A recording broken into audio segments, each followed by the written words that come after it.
so let's set a little bit of context. I introduced you to the concept of the design process, but before we get into that detail, I just wanted to elaborate a few on some slightly more abstract things just to set some context for you. Now, one of the things that I really like is this thing called the knowledge funnel, which was first developed by Roger Martin in his book, I think, The Design of Business.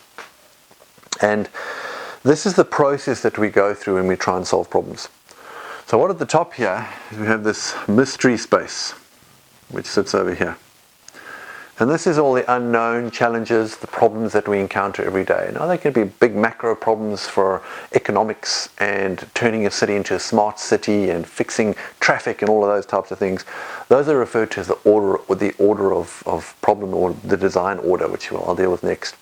But any problem that we encounter, there's this unknown mystery space, and it's chaotic.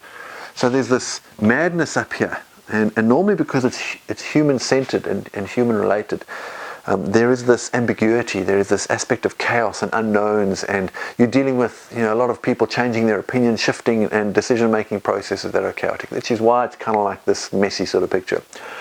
But as you move through the cycle, what you ultimately want to do is you want to start to get to a point where you can understand really what the solution might look like, and then you can actually codify it into your business. So up at the top here, in this mystery space, this is all about exploration. All right?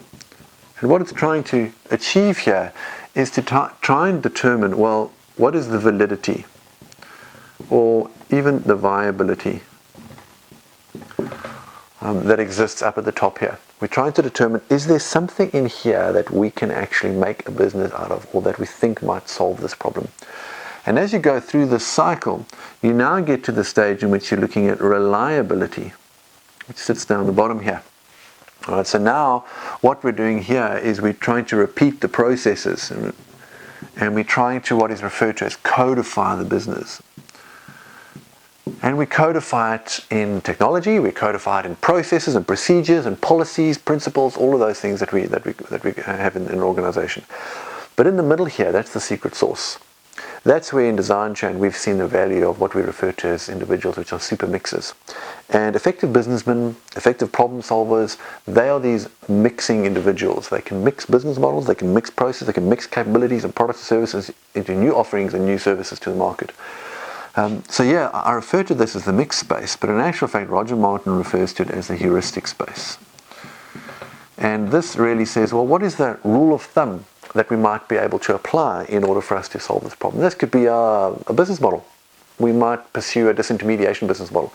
Well, actually, let's mix the disintermediation business model with a long tail business model, or maybe an add-on business model, all right? Or one of the other 55 known business models that exist. So if we look at the broad level, we can actually stitch all of these pieces together.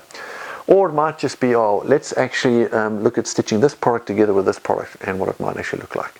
So this is the knowledge funnel, all right? And as we progress through this Business by Design course, I'm going to be spending I'm going to refer back to this quite often, because there's pieces of these words that are going to consistently come up as I take you through this process of getting from the mystery space down into the codification space.